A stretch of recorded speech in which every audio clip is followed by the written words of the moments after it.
So does anyone find anything interesting in this week's reading? Yeah, the whole thing was interesting. Let me think.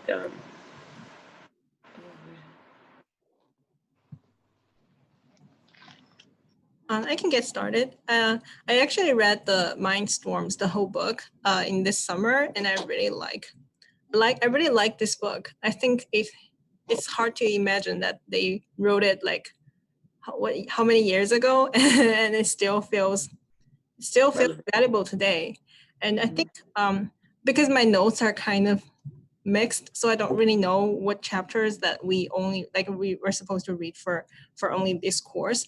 But I would say one thing that strikes me most is he talks about like the fear of learning, fear of math in America, and how like the key things is that like it's difficult, but if you can assimilate into your current knowledge system, then it won't like. The point is not whether something is difficult, but is whether you can assimilate into your current knowledge system. So if you use your schemas and other like knowledge that you already have, and then you can, I don't know if it's in this place or other place, he talks about learning new knowledge is like getting to know new people, a new group of people. So if you're seeing a new group of people, but if you recognize one familiar face, then you increase that, like you recognize, you use your current knowledge and to recognize more faces, and then slowly you get to know all these new group of people, and then it will be not that hard. But if you just like throw a person into like a bunch of new people, and then these people cannot find any familiar faces, then this person is gonna get intimidated and develop like a fear of learning. And I think he makes a great point in terms of learning so-called difficult knowledge. So the chapter that we read was specifically about using computers to enhance math skills, and that some people shy away from that because they think that the computer will somehow help the student or replace the teacher. And it was really, and he dissected how computers could really like be a scaffolding technique to help students along the way of learning math, which I thought was interesting, because I was under the impression that computers, like, how do you really do that without giving the student the answer? So I mean, I don't know how your thoughts were on the computerizing math. I missed something. Is that what I thought it was about? I mean, like, yeah, but like I like the analogy that he used, and I'm pretty sure it was just reading, and like learning the computer language, like toddlers learn regular language, and like kind of like using computers, not like he used math as like the analogy, but it was kind of for like the greater, using computer to connect to greater learning, and like that being a tool for students to being able to access learning and not necessarily being a crutch. And so like I thought that analogy was really cool, and that like if kids were exposed to computers like that early, could it be as automatic as like learning a language, learning to talk, learning to walk, and like learning how to interact in that way, and then using that as a bridge into like other building upon other schemas. That is true. He did that. I agree with you, George. I thought that was powerful. I'm like, wow, it's like, because that's a universal language. Computers would be like, it's like sign language. It's universal. It's not based on one's race or nationality. It's universal. I think computers would be the same thing if children could learn like the computer language. I thought that was interesting too. Yeah.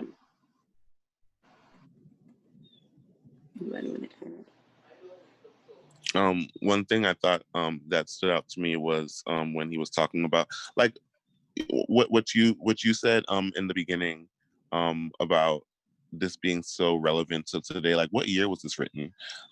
Just 1980, I think. Yeah, right? It was like so many things that he was saying was just like, yeah, still like today. Like, why isn't that fixed yet? Like, what's happening? Yeah. But he was talking about the qwerty phenomenon.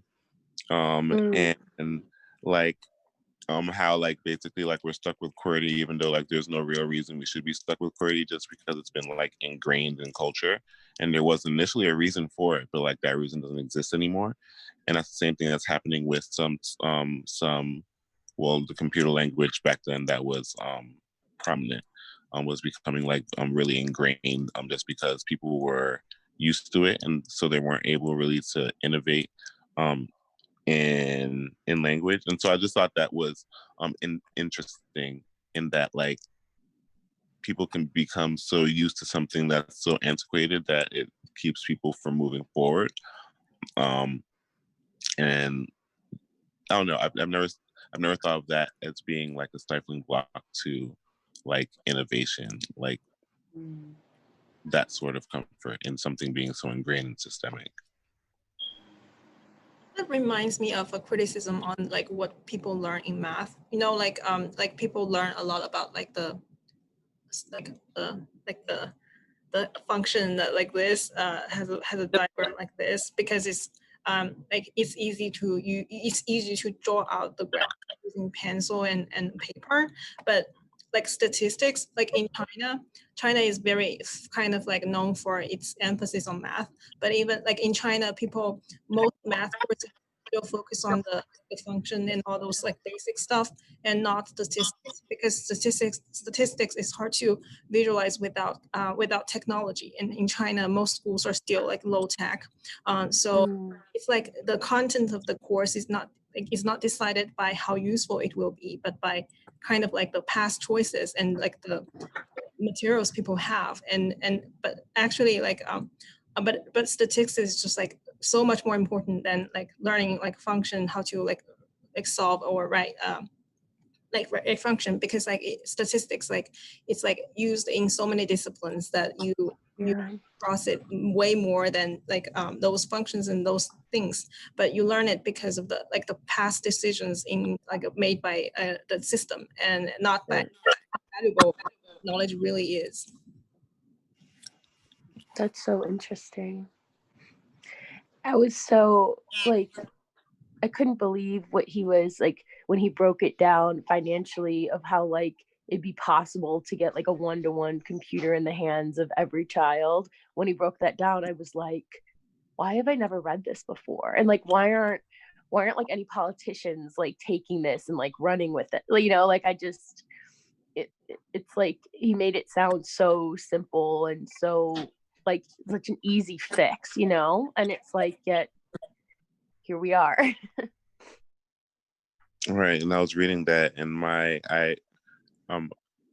new job kind of does that. It's like kind of providing like one-to-one technology to students, and like it's this whole grant initiative and all of that, and like it's a big to do. But then like when he lays it down like that, I'm just like, every kid should be able to get access to this, instead of it being like a grant, and like we're misappropriating all sorts of funds.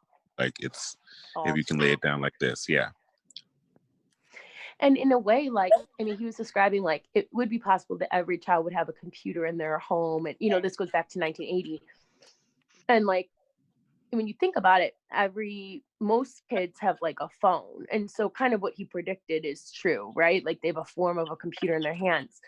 But this year, with the pandemic, like I noticed a lot fewer of my students have access, like personal access to tech. Like last year I had 1-to-1 Chromebooks in my classroom, but this year they gave them out to the district and hardly any came back. And so we don't have them this year.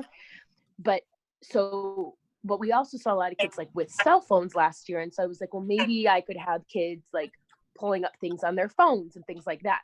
But like within the first week of school, I realized there would be a lot of like shame in my classroom if I asked kids to do that, because very few kids, I think just with families struggling during the pandemic, they might have the device, but it's not turned on, or it doesn't have access to data or Wi-Fi. So it's like, I don't know. It's interesting because it's so much more widespread than when he was writing this in 1980. Like there truly are, most households do have a computer. But even just with the state of the pandemic and stuff, we're seeing that like kids you know, don't really have that access to tech that maybe they did even a year ago. Yeah. I just want to make sure I understand. When you say like the shame, is it because like students they wouldn't? Is there anything like if you turn on if you use cell phone, then parents may be worried about like, is this really studying or like that, or is it just like they don't have access? So I mean, last year in my classroom, I had like Chromebooks. So students really never had to like get on their cell phones. And if they were getting on their cell phones, it was easy. It was never a distraction. Like in some teachers' classrooms, they say cell phones are so distracting and stuff. But if kids have the Chromebooks, they almost don't even want to get on their phones, right? Like they're so busy on their Chromebooks and stuff. So, but this year I didn't like have the Chromebooks. And since I heard teachers talk all the time about how kids are always on their phones, I was like, okay, maybe I'll just use those for different, like just for different things or whatever.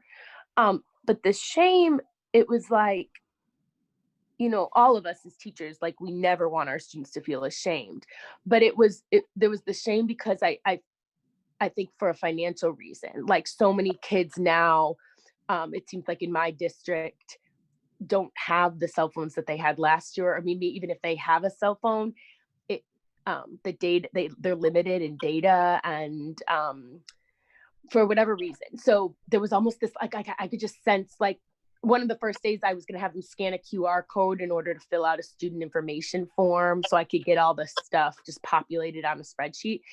And I like saw kids like put their heads down and stuff. And so I'd also had paper forms just as like a backup. And I was like, but let's just do paper forms. Like, we'll do the paper, you know, like, but I immediately kind of sensed this, like, there's almost like a status equated with like, if you have a working cell phone or not. And a lot of kids, I could tell like didn't have working cell phones right now. And it was like, oh, I didn't expect it to be as pervasive as it appears to be this year. Wow, that's really sad. Yeah. Wow. I'm really glad I made sure I understand, because I think also I would worry, like, because in China I know some people they would like cell phone is like kind of like a status symbol. So like, do you have the newest iPhone? And if not, then like what's wrong? Same. Yeah. I mean, I would still be asked like that, like, why don't you get like the newest cell phone and then the iPhone? And I'm like, okay. so I feel like, wow. But I was thinking of that, like whether the cell phone brand affects like causes like something, but it's just like so sad that like people don't, like some students may not have working cell phones and Well, and when school shut down in the spring, we had all these, like I had all Chromebooks in my classroom. So they took the carts and they were just like giving them out to kids to use so they could keep going to school. But that day, like, I think it was like 130 cell phones ended up in pawn shops around the neighborhood. Like that day, parents got Chromebooks for the sake of pawning them off. Like, so, which just shows you that like, which just shows you the financial state of our families. You know what I mean? Like, I mean, I know a lot of people were like, oh, that's so wrong. But like, that's an act of desperation. You know what I mean? Right. Like, I mean, really, like the families are struggling so much. So I think it really, and then we got maybe 13% of our issued Chromebooks were returned to us as a district. And it just, I don't know, it's just, and they're turned off now, but you can't, like, for some reason the district can't like locate them individually. And I don't know. So it's just, families are really struggling, which sets us in terms of what, you know, the reading is talking about in terms of having like everyone having access to a computer. That's just not feasible right now. You know, are you guys seeing similar stuff in your school districts and neighborhoods with the pandemic and everything? No, my son has a Chromebook, but his school tracks them. I wouldn't pawn it anyways, but I'm saying like, they only give it to people who request it, and they track it and they make sure it's working. But yeah, that's just unfortunate for those. And I think when I tie to the reading is that the idea that like computers can be used to teach students math and other things, but the idea of like a no curriculum, when I think about like computers computers a new way to change the curriculum or have no curriculum, because in the reading it talks about like teaching without a curriculum, and he says that is not about like students having this free for all, but allowing students to like learn and construct these themes or these elements by themselves. How do you guys feel about that? I mean, because I think computers is a way to like incorporate that no curriculum, but then it seems like you must be a really good skilled teacher to do that. Like to both your points, because there's like, yes, the teacher is doing that, but then it's also like the reading mentioned that like there has to be like necessary like materials in order for that learning to be facilitated, and like whatever cultural material is available to you, like the more robust like the learning experience is. And so like that made me think about like he was talking about like the cultural materials available and like the trends that are happening at the time, and so it made me think about how like learning was dependent on like the materials that are available to you.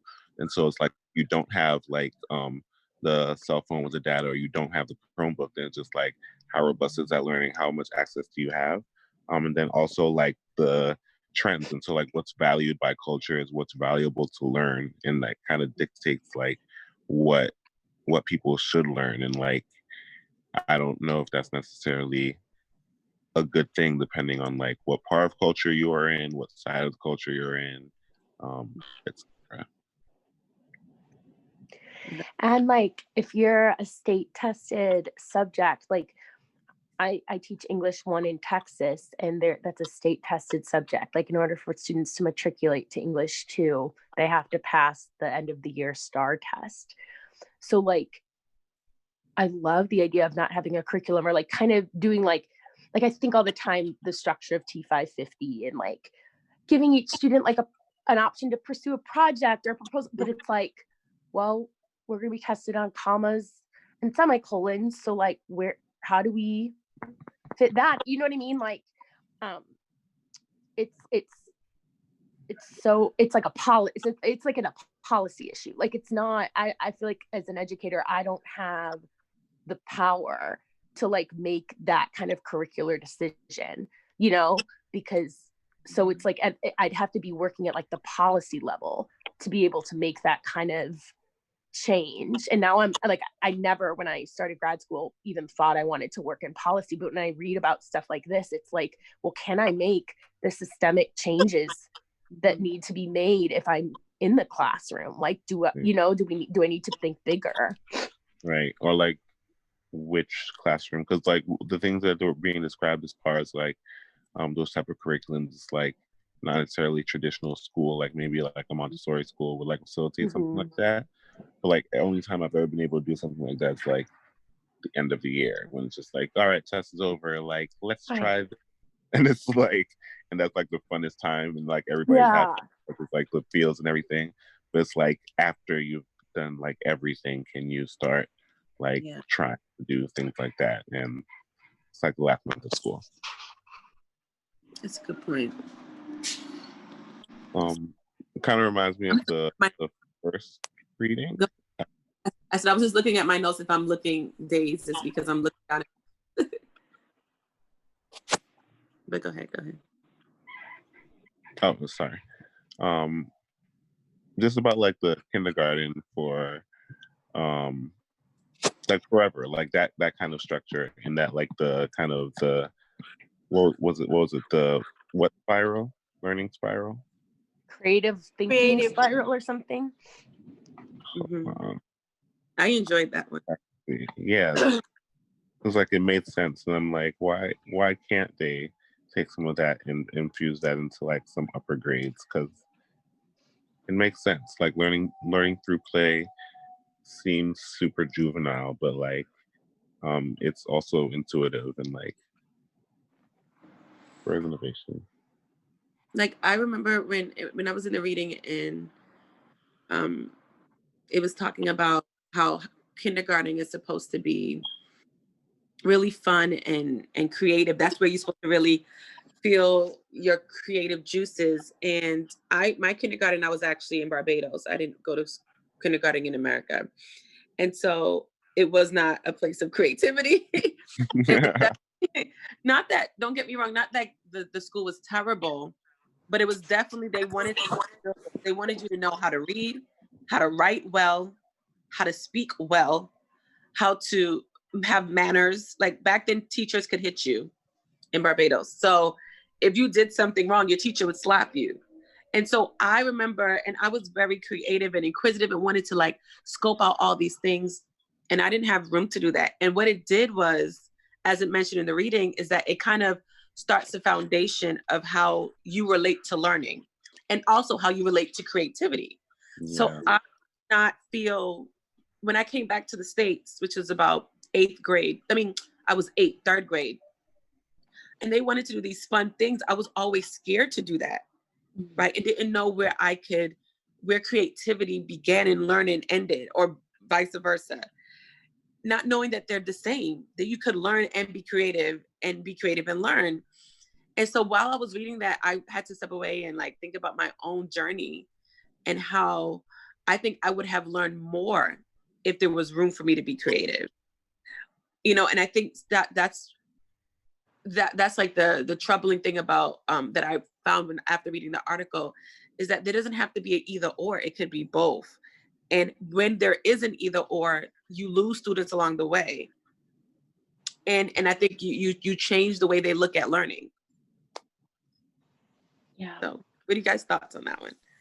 Yeah, I really resonate with that. So I feel one thing that I've noticed is that I feel like kindergarten is more like maybe particularly in China, it's really more about socializing you to become like a good student. Like you listen to the command of the teachers, and you do things that are supposed to be done.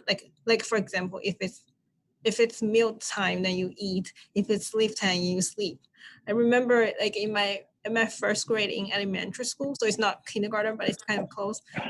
Constantly punished to write apology statements because I'm not sleepy during the lunch break. Like we're supposed to sleep, but I'm not sleepy. So I was reading some online like a fiction, like novels, like entertainment novels. But then the teacher would be she would like in our dorm. It's a big dorm, but the teacher would walk around every noon, and then she would try to figure out who is not sleeping, and then I was always caught, and I wrote so many apology statements for not sleeping. And I'm like, and I was like constantly and at night, because I sleep late, because I'm not sleepy. I don't need that much sleep, and then like hiding in my quilt, because I am not allowed to do other things when you're supposed to be sleeping. And then I'm like using my physics knowledge to like using the light bulb to read the entertainment novels.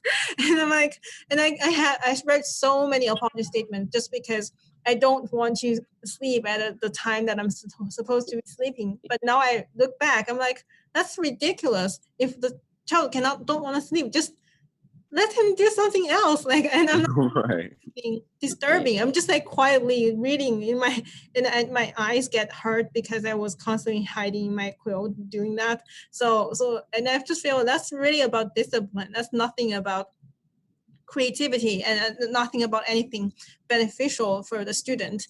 And I also feel there's a sense of like urgency for to win in the competition, because like everyone starts like it kind of like he talks about how like a kindergarten is becoming like the rest of the school, because I think one of the reasons is that people want to start early. They want to win early. Like if you can get your kids to do reading and math like in kindergarten, then your kid has like he or she is moving faster than peers, and then everyone starts doing that, and then you're back to the same level. So nobody really wins in the process. It's just like making kindergarten more like the rest of the school without any benefits to any specific individuals once this become a trend. So I just feel this is like the competition is very strong, like in China. So that is already the norm, that like you send your kids to like math course, like all those things from a very young age, hoping that you can make them somehow more like, better than their peers, and then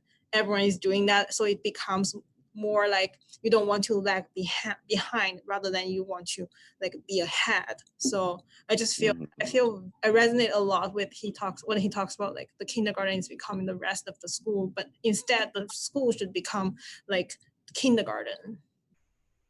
Right.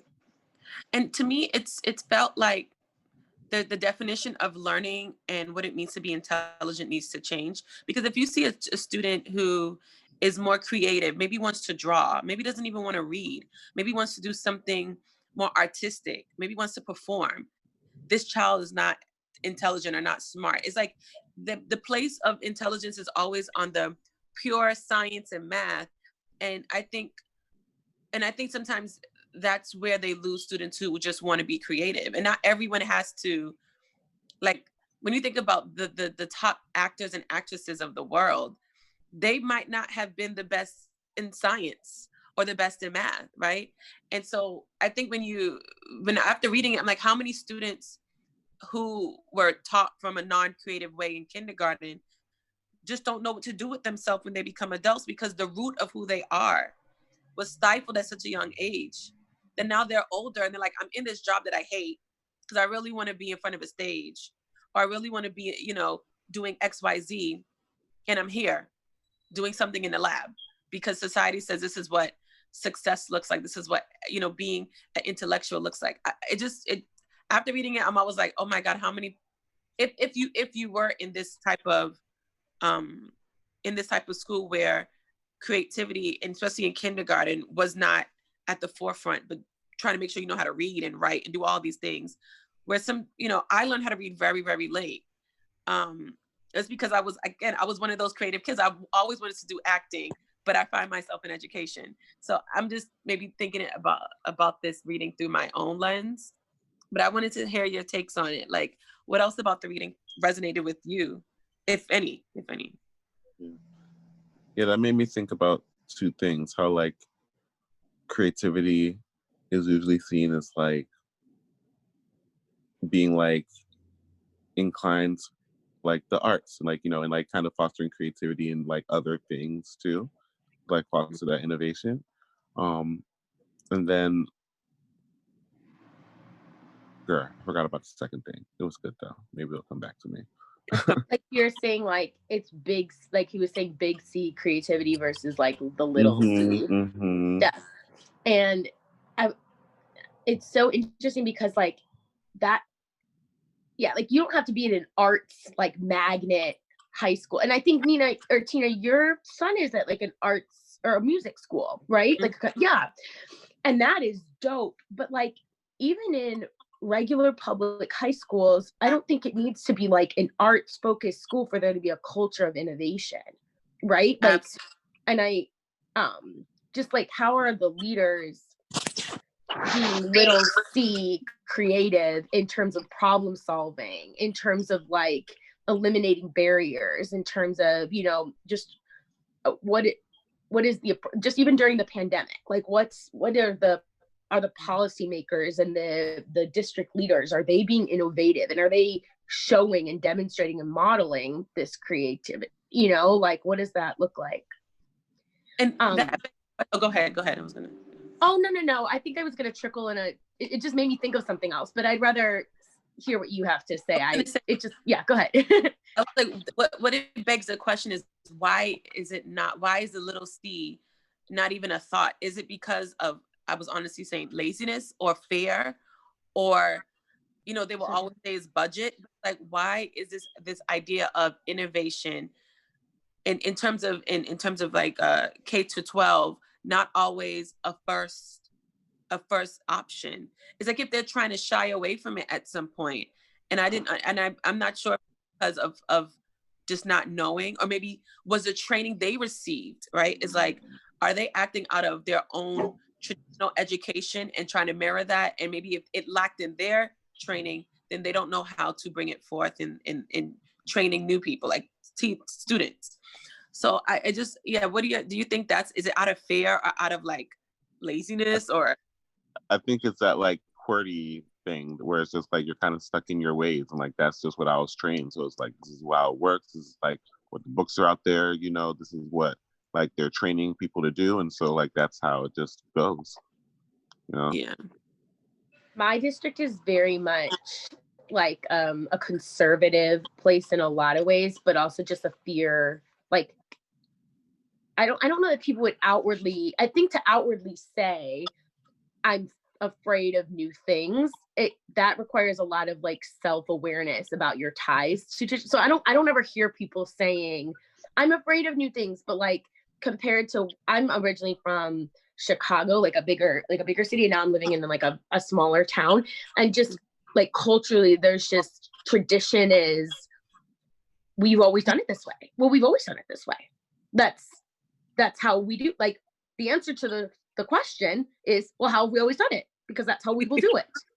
You know, and like that, like but that doesn't, I don't know, like, and I don't know. I don't know if it's laziness. It's like, it's cultural. Like, it's like, this is it's identity tied. It's like culture and identity tied. And then you get into like, if I'm kind of like a mover and a shaker. Like I want to be around people that are like moving, like I like that, you know, but you don't ever want to be a mover and a shaker who like makes people feel like their way is less, you know what I'm saying? Like less value. Like I feel like because it's so tied to their identity and culture that sometimes if I propose new ideas, I'm suggesting that there is less, their way is less than like what I've experienced, or like and I think I noticed that like the defensiveness around it does come across that way. Like, their way of doing things is not as advanced maybe as like something I suggested. So I like shy away a lot from like suggesting things because I don't ever want to imply that the way a culture is doing you know, like or a community is doing something is less or whatever. So how do you like stir up that innovation? That I'm asking because I truly have no idea how to encourage innovation where people aren't seeking it, you know? Yeah, I think, go ahead, George, because I've been talking. Go ahead. No, I would just say that like it's kind of just like demonstrating efficiency and like why. Yeah, like it's like the why behind like, because just like you can propose like new things all the time, but like why like why is it efficient? Why is it better than what we're doing right now? And I feel like the time to do it is like when you are newer, because like when you're newer you do have like a fresher perspective, right? But then like when you get there, then like you kind of, I don't know, you're kind of absorbed into like the hive and being like, yeah, we've always done it that way. Like, why would we ever change, you know? Yeah. So, yeah. I was just going to piggyback off that. If you think about, like, I don't know how old some of you guys are, but I remember when you had to rewind tapes that had the black string. Rewind. And then when it come out, you had to, I'm on Zoom, you had to do it with a pencil. And then all of a sudden CDs came and you never had to rewind again in your life. It was just like, you could skip. You didn't have to fast forward.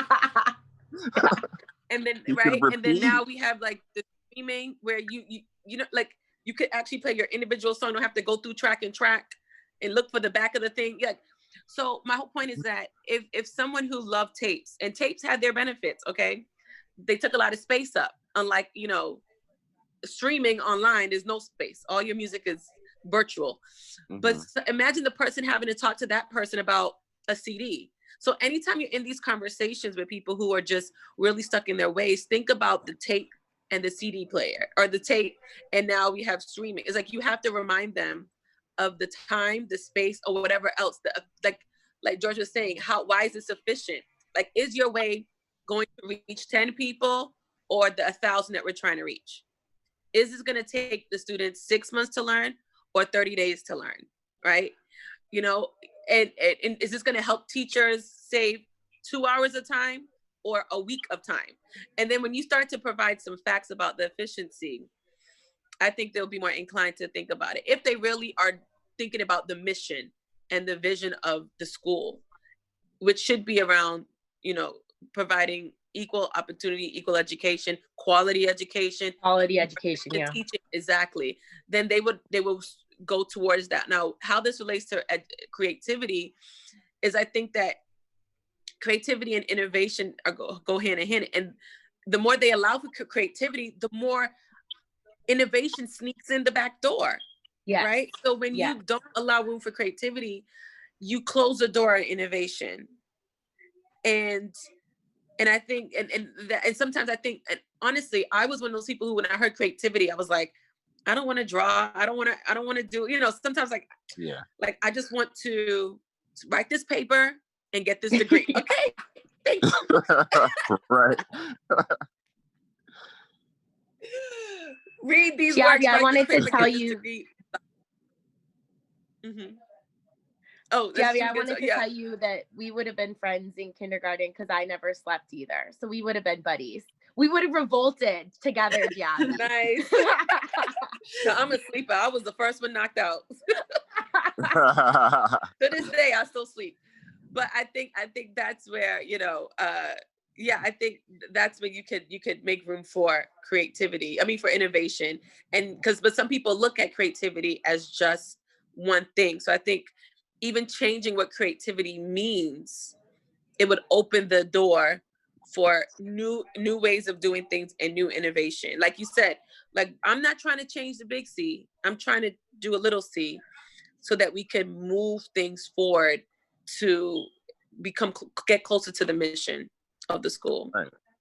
And I think there's a lot of ignorance to like little C creativity. And so that's why people shy away from it. And they're just like, I'm not creative, because they're looking at big C creativity. Like, I'm not Beyonce. Like, I'm not this person. So, like, I'm not doing anything like that. But it's just like, no, there's little C creativity. Like, you can do this, and like, you know, just like letting people know about that as well. Absolutely. Yeah. I really feel like redefining creativity is so important to introduce it to like the goals of education, because people, I think another thing that people in China don't want to do is like I feel like they kind of think of creativity as producing some product. Like you are able to produce something like very, like, you know, kind of like have some, like you have something there, but it's actually like creativity can just be a way of thinking. Like if you encourage people to, like when you have a math problem, like don't just do it one way, explore other ways of doing it. That's creativity. Or like if you are having, like if you are like, I don't know, he gave some example, like if you come up with a new way of using something, and I just never thought that would be creativity, because I'm just like in my culture, creativity is always tied to corporate, like to companies, to being profitable, to profitable ideas. But it's not like that. Education really needs, I feel like we need to like really not be back designed to, like, you know, like basically sometimes a lot of goals are kind of like seem to be back designed to prepare students to become the ideal workers for companies. So I think that really influence how people define creativity. And I just feel like what he talks about, the small C, is really just like, I feel like that idea should be talked more about, like how creativity is just like, doesn't have to be profitable, doesn't have to be like a actual product, can just be a way that you think about things and do things. Yeah, that's a good point. Absolutely.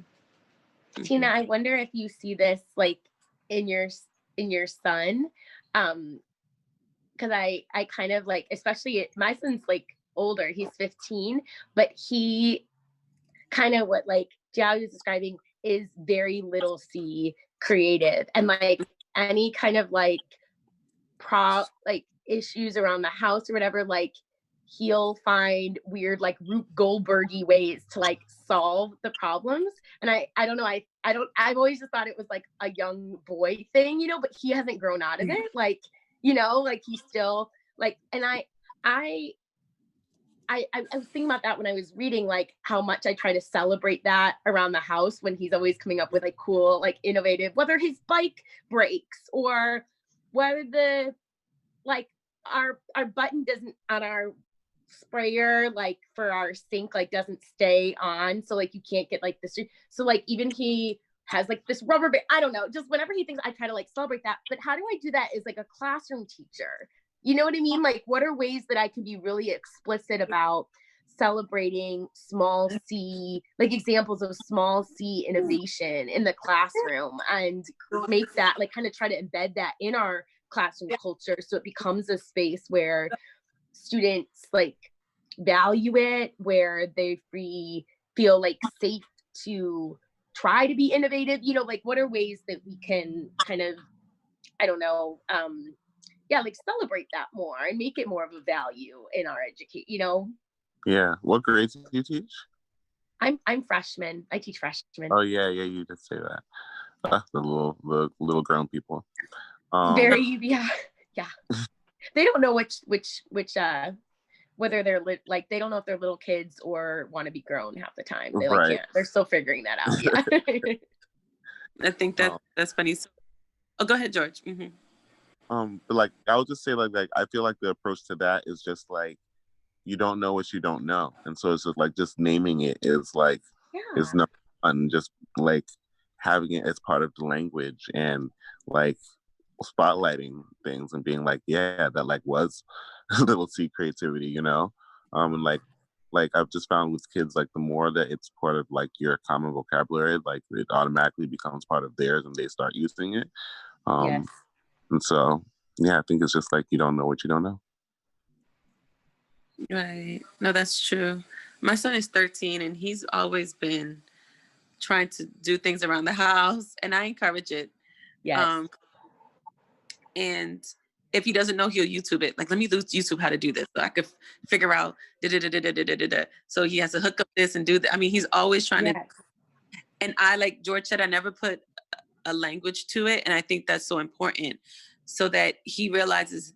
So he learns more about himself during that process. If I say, well, innovation, this is you're being creative, being real innovative. Right. And so we used to always do Legos and arts and crafts in the house because, again, I love to be creative. And now he's gotten older. Like, I remember he used to love Minecraft. I don't know if your son ever loved Minecraft, Rebecca. Loved Minecraft. He used to make an underground roller coaster. He had a whole village.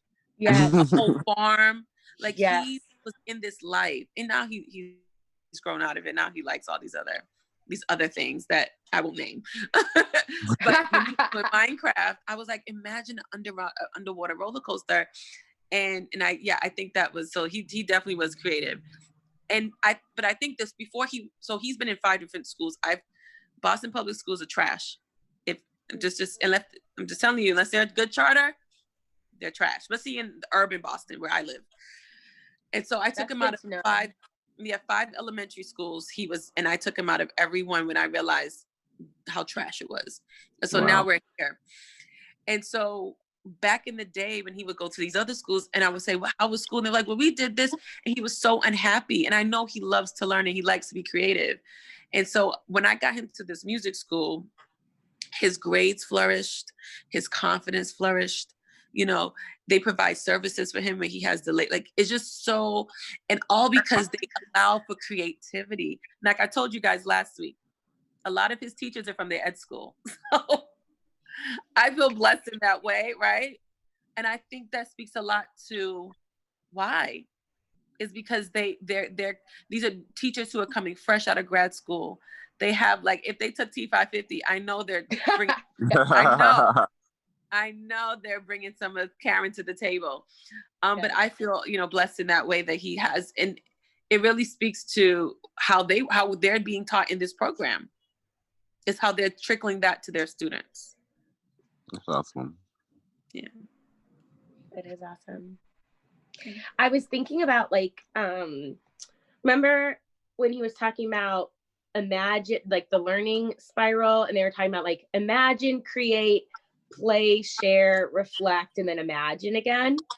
I was thinking, I'm always trying to think about ways to like take practical stuff and like put it, because I'm working, still, and which really like, I wish I was going full time, but I'm like, if I'm going to be working, like, let me try to like deliberately like infuse the stuff I'm learning like into the class, like try to step out. So I'm thinking like, as we do most of our writing is for the STAR test, like teaching them different like genres and stuff. But I'm thinking like I can, and like, kind of use this like learning spiral and like embed opportunities for like, while we're writing, to like include more opportunities for them to write about things that interest them. So even if we have to follow a specific like genre structure, like give more agency to it, like where they're writing about things that interest them.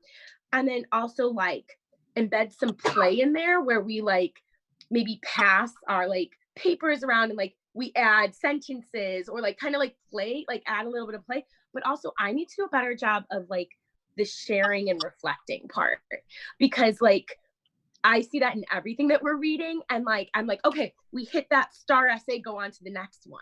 But I don't ever think about sharing, because it's like they're not like creative poems, like who wants to share their STAR essay that they wrote? But like really that's important, right? Like maybe even if they share a line that was powerful or a line that was well written, and then the reflecting thing. So even though that's not going to transform my classroom into like an innovative, creative space, like I'm trying to think of ways I can like build that wheel in, or that spiral in, or at least do a better job of it,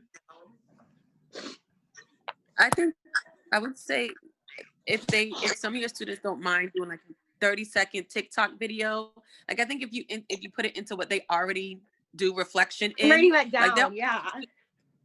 Students always want to share their business online, but then you tell them to talk about their business in class, they're like, I don't want to write that. But like you went online and did a whole dissertation about how somebody did XYZ to you on social media. Like that's a reflection.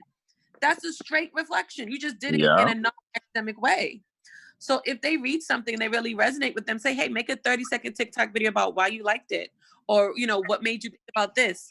And because it's short, they're more inclined to do it. And because it's what they already, on a form they already know, a platform, they're gonna be like, sure, I could do that. And so that would be my advice. So let me know how it goes. I will. Maybe I'll be sending you some TikToks. Yeah. I will love it. I also think you just leave the option open, like they can do their reflection in whatever way that they feel comfortable. Because I don't really like the writing reflection essay for this course. I really don't like that in the first week. I want to talk it out. I don't want to sit there alone and organizing my notes into a 500-word essay. So I just feel like, I feel it's really nice that Karen leave the options open. Like she's always open. If you want to change the component and then you have a better way of doing it, then just do it that way. I just feel like maybe like I don't know what things they will be interested in. Maybe they will be interesting like a podcast or like a YouTube video or anything, like any format. Yeah. Any way they want. Yeah, it's so funny you said that, Giabi, because like the last 3 weeks I was like writing my thing. And like last week it was like such a struggle. I don't know, it's just a tough week. These weeks have just been like so terrible. And then so I was like, this week I'm just like, no, I just like want to talk it out. Like I'm gonna read early and like I have to like find the group. And like I'm just like, where are they talking? I've been trying to find people. So yeah, I'm glad I could like step in on this one so I don't like have to do that at least this week. No, I definitely. I'm glad you're here. I'm glad you said that, because I was like, do I have to do this every week? Because some things you want to write about it, and some things it might not take you 500 words, right? Mm-hmm. Like something like the last one I wrote, like the second week, it was literally like 400, and that was me stretching all the verbs and the adjectives I could put. Okay, I was like, I'm over here doing too much. Okay, and then I came here and I was like, okay, I could write a good 100 words about what this experience was talking in a group, and then submit the video, because I don't have 500 words in me, and it stifles my creativity. Mm-hmm. So yeah, I agree with that. Like, give them options for sure. I'm not even like counting my words anymore. Like the first week I like made sure it was 500, but now if it's like thoughtful, I'm like, yeah, you know what I mean? good. Like I know I'm not rushing it. Like, you know, like, and no one has said it, like my TF hasn't said anything to me about it. And like they, you know, like if it's valuable to you and you're learning and you're showing that you're learning, like that's what they care about, it seems like. So I don't think every course is like that, but like yeah, Cameron's this course is very flexible. Yeah. I know. Okay, I think it's a good point to end our discussion. Oh yeah, that was quick. I didn't realize it was 10 o'clock already. Yeah, it was fast. And thank everyone for coming. I was just really, I'm just a little bit afraid about this week, because this week I know is very busy for a lot of people. So yeah, I'm really appreciate that everyone comes. And I will do this every week, the same link and same time. So I can see you all next week. All right, yeah. Thanks, Gabby. Have a good one, guys. Enjoy your night or your morning or your afternoon. Yeah. Bye. Bye.